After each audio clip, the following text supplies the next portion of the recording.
Dnes mi je cťou, že prijala moje pozvanie na rozhovor Dada, modelka, slovenská modelka, ktorá bola v Japonsku. Takže som veľmi rád, že ťa tu mám.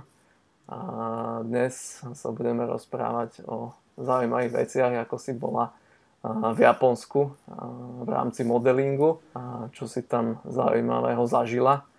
Takže vitaj. No, ďakujem teda za pozvanie. Dúfam, že to bude zaujímavé. No určite, ja si myslím, že určite to bude zaujímavé. Myslím si, že není veľa nejakých slovenských modeliek alebo aj nemodeliek, čo mali takúto pracovnú skúsenosť v Japonsku. A ešte v tej dobe. No, tak som poznala pár, čo sme sa tam stretli. Ako Slovensko mali Japonci dosť radi, čo sa toho týka, čo sa modeliek týka. Takže mala som tam 3 kamošky, vyslovene, že kamošky, dokonca jedna z spolužiačka bývala zo strednej školy a druhá vlastne tiež z tej istej strednej školy. No. Takže tak. No a ja som tam cestovala počas výšky, vždy počas prázdnin dvojmesačných, takže kvázi som nikdy nezažila iné obdobie, iba prázdninové. Vieš čo, mňa strašne na tom tak zaujalo, že ty si tam bola 2-krát vlastne pred zhruba nejakými už možno 15 alebo 10, no už to bude vyše 10 rokov, možno už aj 15. A v tej dobe, tak v dnešnej dobe tiež je taký rozdiel medzi Japonskom a Slovenskom, že v tých technológiách, vo všeličom, ale predsa v tej dobe to muselo byť proste neuveriteľný rozdiel. No, tak to teda bol. Veľakrát som si pripadala, že som úplne z dediny, alebo teda minimálne skoro z jaskyne. Pretože naozaj technologické veci, čo som tam videla, čo mňa vždy zaujímali, v rámci toho teda, že som študovala už tedy priemyselný dizajn, tak som sa nevedela nabažiť. Ďalšia vec vlastne, čo s týmto súvisí, je aj to, že to bol nielen technologický rozdiel, ale aj finančný rozdiel to musel byť, lebo vtedy ešte boli slovenské koruny. A ten kurz musel byť proste neuveriteľný. No ono to strašne krásne znie, že keď taká slovenská modelka, ktorej mama je učiteľka a otec invalidný dôchodca a majú platy, aké majú, sa dostane do Japonska a zrazu vidí booking na nejakú prácu a vidí tam tú čiastku, tak som tak rozmýšľala, že či je to naozaj reálne, že jak je to možné, že oni sú ochotní zaplatiť za nejakú takúto sprostosť také peniaze. No a no bolo to neskutočné. Akože keď sa to potom samozrejme, že ono to funguje tak, že ty dojdeš do Japonska a chodíš po castingoch, oni ťa booknú na nejaké práce a ty si vlastne akože vyberáš, keď máš náhodou 2 bookingy, že ktorú prácu chceš. Ja som si to vyberala vždy podľa peňazí a nie podľa toho, že čo je akože prestížnejšie, pretože som tam chodila zarábať peniaze. No a bolo to zaujímavé v tom, že prv sa človek tak zblázni, že jak je to strašne veľa peňazí, ale finálne vlastne ty zaplatíš, tam ideš s tým, že si neplatíš nič, ale vlastne všetky peniaze, ktoré zarobíš, 50% daruješ agentúre a potom až začneš, čiže splácaš si všetky svoje náklady najskôr, potom začneš až zarábať peniaze, čiže vlastne finálne to vyšlo bez tak super, ale nebolo to teda až také závratné, ako sa to na začiatku úplne akože javilo. Super. No ale nedá sa určite porovnať modeling tu, čo za to platili, ako čo sa platilo tam. V Japonsku som natáčala aj nejakú reklamu, ten elektrický zubný strojček, či čo to je akože na čistenie zuby, tá elektrická kefka, elektrická zubná kefka, no tak to bolo veľmi vtipné a čo ešte? Tá suma bola neskutočná. No, robila som pre Mitsukoshi Department Store tú hlavnú reklamu, čo to viselo aj na celom tom obchodnom dome. Bola moja fotka, vyzerala jak retro. Oni mali... Čudné bolo, že Japoncov by som ja podľa toho, ako sa mi vrili do pamäte, by som povedala, že majú strašne radi dievčenské ženy, že skôr teda dievčatka jak ženy. Tam som si uvedomila, že keď 14-ročnú vyberú na fotenie svadobných šiat, že je to čudné. A čo aj bolo Ladies Fashion, tak vždy to bolo také, že oni si vybrali síce Európanku, ale štilizovali ju do toho japonského, že bolo to pre mňa veľmi zvláštne, že na čo chcú Európanku, keď ju naštilizujú kvázi ako tak japonsky. No. Tak robila som tam akože najviac... Viem, že som tam robila aj nejakú prehliadku, fotila som nejaké veci, ako to si človek ani nepamätá, ako keby som si prelistovala book. Viem, že tam nie je toľko, tam to nebolo toho toľko, ako na Tajvane, tam to bolo proste šialené. Čiže bola si aj na Tajvane, kde ešte inde si bola? V Koreji ešte. V Koreji, A okrem toho na Slovensku už si mala predtým skúsenosť? No jasné, však oni na základe fotiek si vybrali mňa, že by ma tam chceli. Agentúra musela poslať polaroidy, Japonci strašne fičia na polaroidoch, pretože tomu veria, takým fotkám z časopisu neveria, lebo majú pocit, že to je všetko zretušované. Takže potom vlastne na tom základe chceli miery a už som išla do neznáma sama. Koľko si mala vtedy rokov? Mala som 20. Nebála si sa? No, bála. Akože, keď človek má rešpekt, keď je do neznámej krajiny a sám a nemá žiadne skúsenosti, ale Japonci boli strašne slušní, strašne boli takí, že som sa tam cítila potom už bezpečne. Na diskotékach nie, ale celkovo áno. Na diskotke som sa strašne bála, lebo tam to bolo čudné. Veľmi. Mala si nejaké skúsenosti, že by ťa niekto obťažoval, alebo... Mala. Mala som veľmi zaujímavú skúsenosť, že mi posielal nejaký miestny máčo drink a ja som ho nechcela, lebo to som mala jediné, že som sa strašne bála. Ja keď som si vypýtala kolu a niekto mi ju doniesol, už otvorenú, teda čašnička, tak ja som ju nechcela, lebo že som ju nevidela, jak ju otvárala. Proste som mala takýto rešpekt, nechcela som sa ocitnúť niekde unesená, alebo podobne, tým, že to bola vlastne úplne vzdialená krajina a úplne iná mentalita. No a tento mi posielal drinky a ja som mu stále posielala tie drinky späť, že ja si neprosím, že ďakujem, akože slušne. No a potom som už bola na bare a za barom všade bolo ináč strašne veľa juhošov, tam v tej dobe bolo. Takže vlastne aj v tomto bare, kde vlastne modelky mali vstup na set karty zadarmo, že ostatní tam platili vstupné a stalo to Mailand. Tak my sme mali všade otvorené dvere a on mi poslal ten drink a ja som mu to poslala naspäť, potom on mi to už tak nervózne posunul potom v bare a ja som mu to poslala naspäť, on jak to chytil, tak ho to oblialo a zrazu nič neviem, len ten kamarát Juhoš spoza baru ma stiahol za bar a zadným chodom ma vyniesol von, že čo to robím, či som normálna, že to nemôžem, že to je nejaký miestny, ja neviem, proste výtržník, slušne povedané. Nejaká mafia alebo niečo také? No, niečo také proste, že to sa nesmie. No. takže to bola trošku adrenalín, odtedy som nešla von, musím povedať. Lebo fakt som sa čudovala, že čo sa tam strhlo teda. No.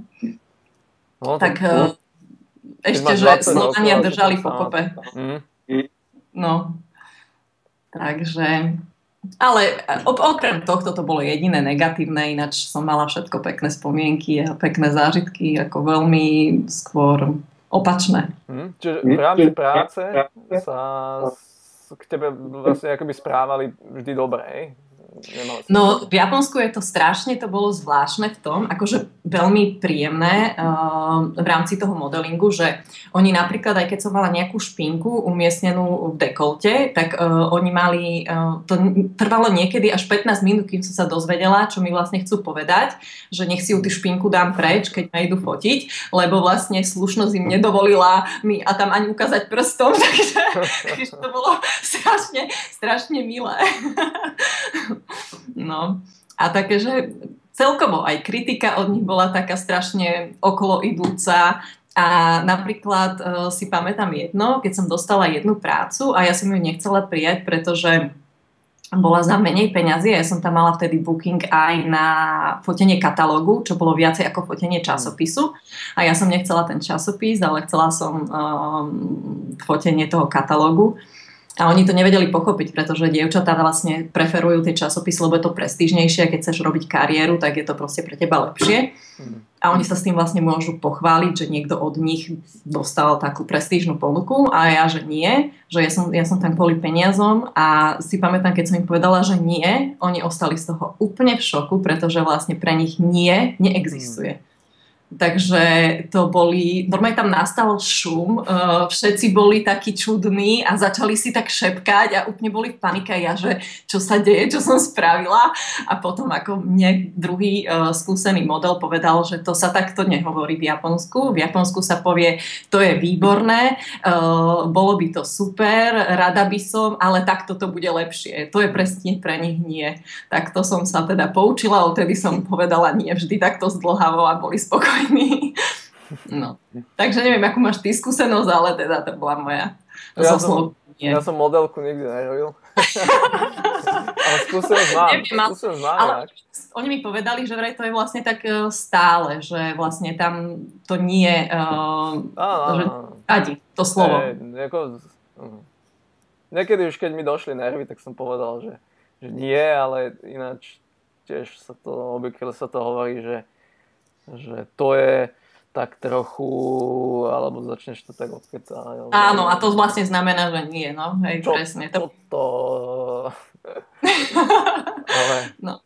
A na začiatku, ešte to by som chcela povedať, že na začiatku strašne, keď som došla do Japonska, do tej cudzej krajiny, tak pre mňa bolo strašne zaujímavé, že idem po ulici, viem, že proste samý Japonec, všetko také síve, všetci proste uniformne oblečení, až teda na tých zvláštnych ľudí, ktorí si farbili vlasy a nosili tie platformové topánky a veľmi farebné oblečenie.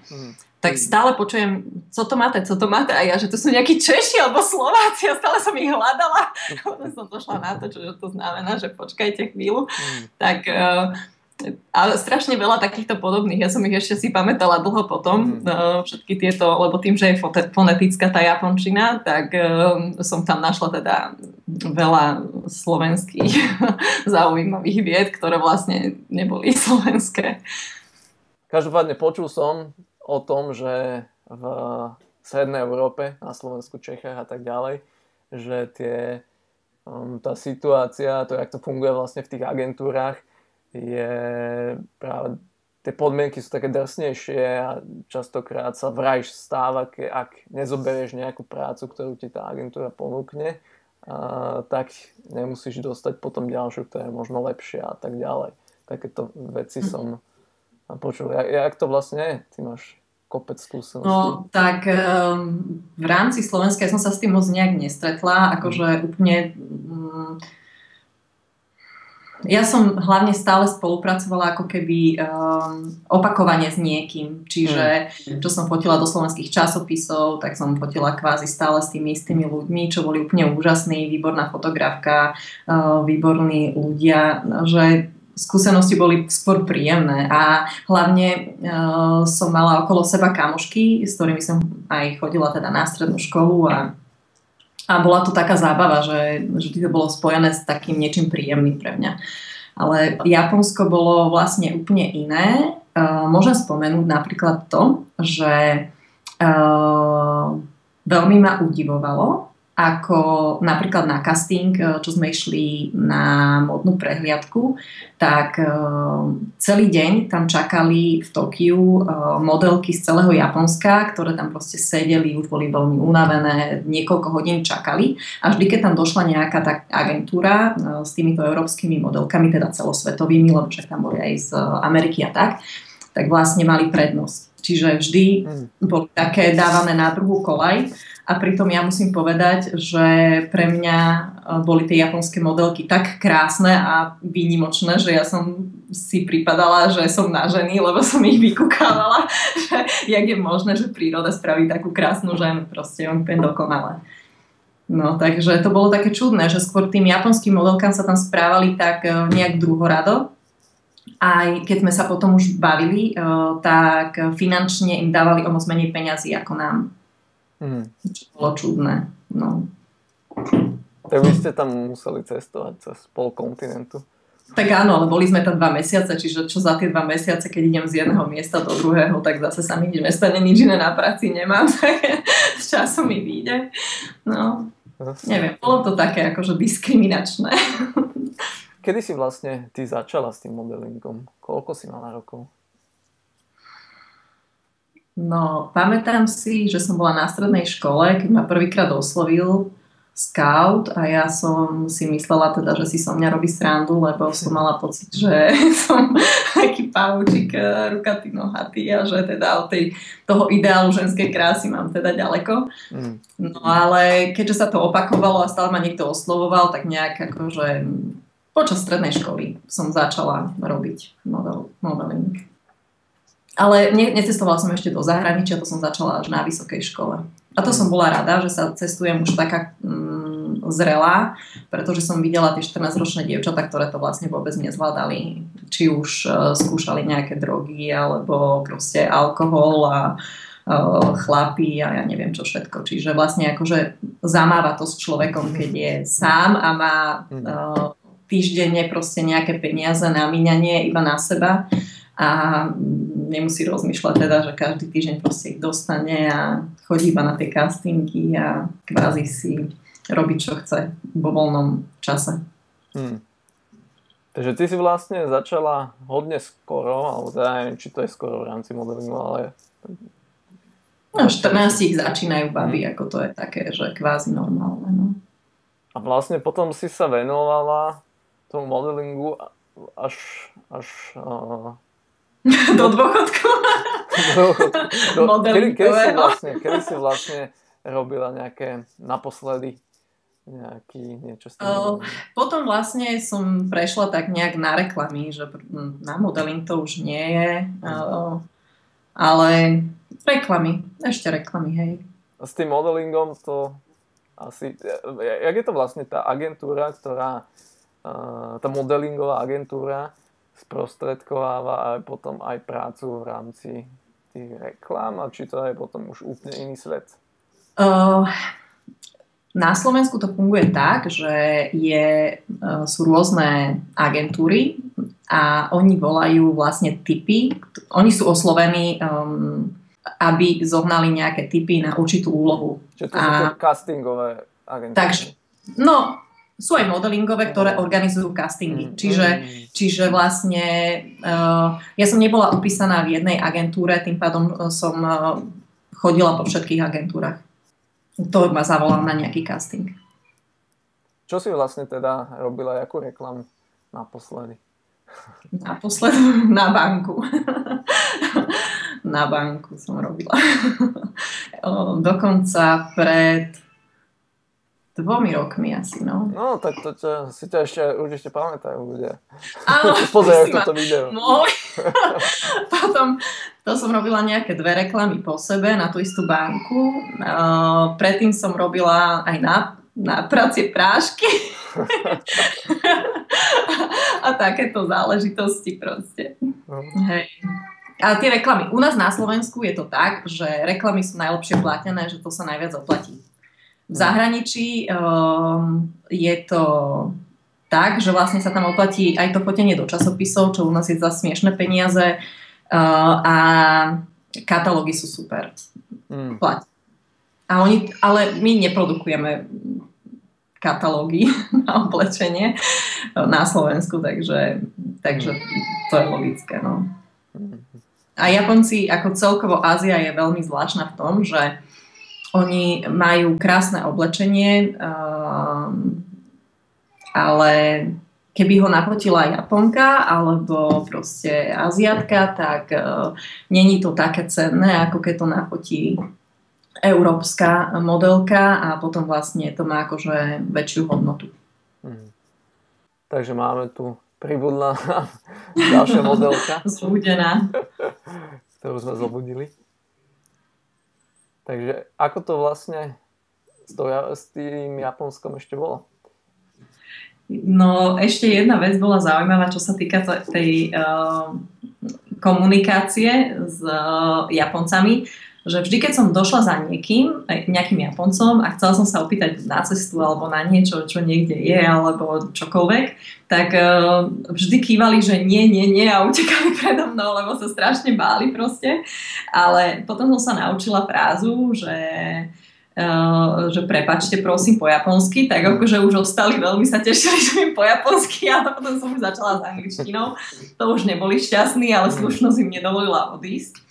Tak už ma počúvali a vždy, keď som sa opýtala na nejakú cestu, tak vždy som bola veľmi v rozpakoch, že ako to vlastne oni rozprávajú potom po anglicky. Majú tie znaky a učia sa tú angličtinu podľa tých znakov a keďže kto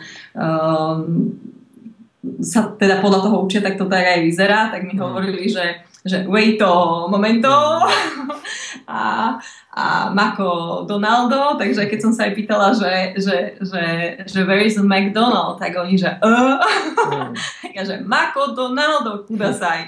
Aha, tak mi ukázali, že nie je Mako Donaldo. Takže veľmi špecifickú angličtinu majú Japonci. Že aj to sa treba naučiť. Japonskú angličtinu, to je špeciálna angličtina.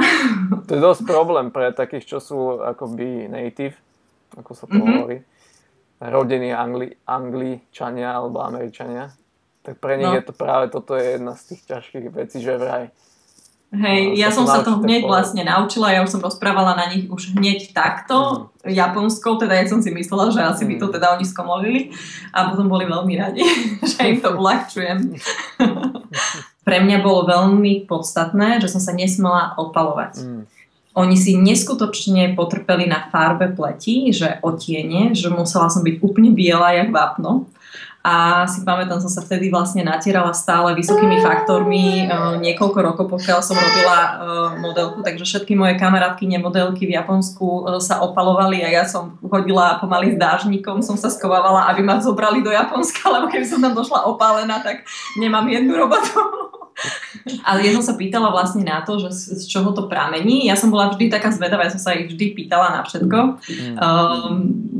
Ako hovorím, že nebolo im to moc povoli, ale slušnosť im nedovolila neodpovedať.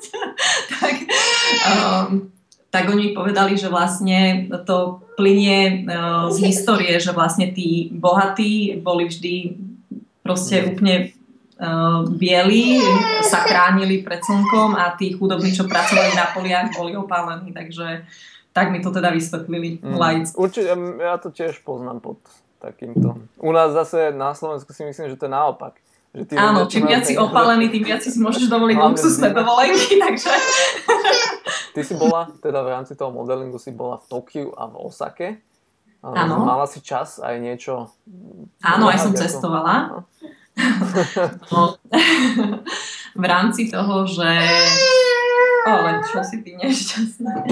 V rámci toho, že som zvedavý typ a neuspokojím sa na jednom mieste, tak prešla som kvázi aj to Tokio, aj Osaku a plus vlastne som mala aj to šťastie, že som tam poznala aj domorodcov, jednu rodinu, dve sestry, Japonky, ktoré nás pozvali k ním na tradičnú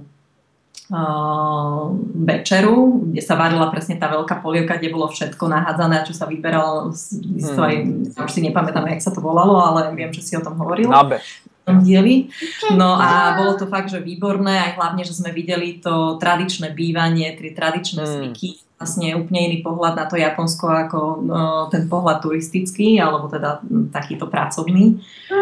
No a cestovali sme aj krížom krážom, zaujímali ma aj múzea a takéto veci a to bolo pre mňa akože takým, si pamätám, takým kvázi sklamaním, že keď som prvýkrát došla do múzea, tak všetko mi prišlo také strašne surové, že vlastne celé dejiny boli také krvavé a surové a že všetko bolo také, že u nás keď dojdeš, tak máš kvázi tak, no nedá sa povedať, že pol na pol, ale proste strašne veľa toho umenia, toho krásneho a tam bolo strašne všetko také na vraždenie, alebo prvá písomná zmienka na vydlabanej korytnačke znútra podotýkam. A takéto proste, také všetko také kruté mi to prišlo, že je to úplne iné ako tá európska kultúra.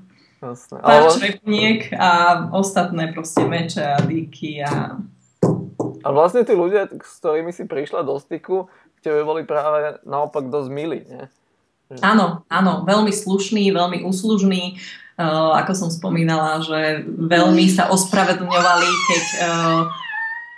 keď sa ma len chceli opýtať niečo, čo si mysleli, že by mohlo byť nejaké osobné. A strašne bolo pre mňa zaujímavé, keď som prišla do styku s cudzími ľuďmi, Japoncami, že vlastne na ich tvárach nikdy nevieš vyčítať emóciu. Že či sa im narodili petorčatá, alebo zomrela celá rodina, proste oni majú stále akože taký ten neutrálny výraz a pre mňa Európanku, ktorá strašne akože je senzitívna na tieto veci, že to bolo strašne ťažké komunikovať s niekým, lebo som nevedela, že do akej miery ich niečo zaujíma, nezaujíma, že veľmi ťažké bolo pre mňa ísť do osobných rozhovorov. Samozrejme, že sú ešte aj takí, držia si odstup, že sú takí rezervovanejší. Čiže to bolo čudné, ako pre mňa, ako zaujímavé zistenie, že boli mi takí ako trošku ako roboti. No. Ale ešte jeden fenomén, to bola jeden pohľad a druhý pohľad bol taký nočný, čo hrali tie automaty a guličky.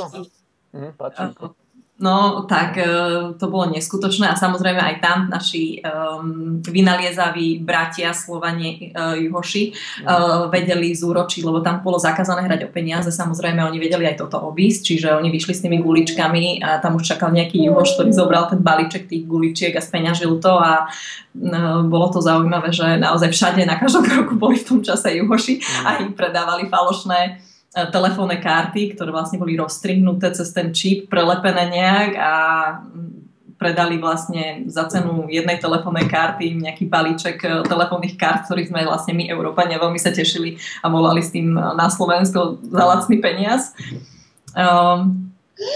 Takže toto bol tiež jeden obraz Japonska.